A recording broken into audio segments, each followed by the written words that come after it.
തിരുവനന്തപുരത്ത് ഒരു അപകടം നടന്നു. അപകട വാർത്തയിലേക്ക് നമ്മൾ ഇനി പോവുകയാണ്. തിരുവനന്തപുരത്ത് KSRTC ബസ്സിൽ ക്രെയിൻ ഇടിച്ചു.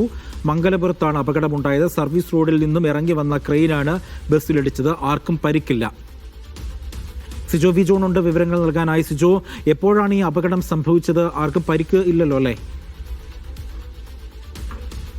ആർക്കും പരിക്കേറ്റിട്ടില്ല. ഇന്ന് ഉച്ചയ്ക്ക് 12:30യോടെയാണ് ഇത്തരത്തിലൊരു അപകടം ഉണ്ടാകുന്നത്.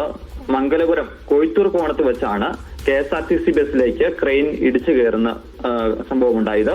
ഈ സർവീസ് റോഡിൽ നിന്ന് മെയിൻ റോഡിലേക്ക് ഇറങ്ങി വരികയായിരുന്നു ഈ ക്രെയിന്. അപ്പോൾ പോത്തങ്കോട് ഭാഗത്തേക്കാണ് ഈ ബസ് പോയിരുന്നത്. വളരെ വേഗത്തിൽ അത് ഇറങ്ങി വരുന്നു. ഇത് ഡ്രൈവറുടെ ശ്രദ്ധയിൽപ്പെടുകയും ചെയ്യുന്നില്ല.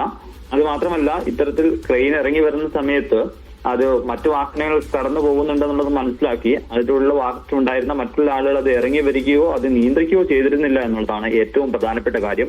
അങ്ങനെ ചെയ്യുകയായിരുന്നെങ്കിൽ ഈ പറയുന്ന പോലെ വാഹനങ്ങളെ നിയന്ത്രിച്ച് നിർത്തി അത് ക്രെയിൻ അവിടെ നിന്ന് തിരിച്ചെടുത്തുകൊണ്ട് പോകാമായിരുന്നു. അപ്പൊ അത്തരം നടപടികളിലോട്ടൊന്നും പോകാതെ തീർത്തും അശ്രദ്ധമായ രീതിയിൽ ഇത്തരത്തിൽ ക്രെയിൻ ഇറക്കിക്കൊണ്ടുപോകുന്നതാണ് ഇത്തരത്തിൽ അപകടത്തിലേക്ക് പോകാനുള്ള കാരണമായിരിക്കുന്നത്. എന്തായാലും ഒരു ആശ്വാസകരമായ കാര്യം എന്ന് പറയുന്നത് ആർക്കും ഇത് പരിക്കേറ്റിട്ടില്ല എന്നുള്ളതാണ്. ഈ ബസിന്റെ ഫ്രണ്ട് ഗ്ലാസ് വരുന്ന ഭാഗത്താണ് ഇടിക്കുന്നത്. യാത്രക്കാരുണ്ടായിരുന്ന സ്ഥലത്തല്ല ഉണ്ടായിരുന്നത്.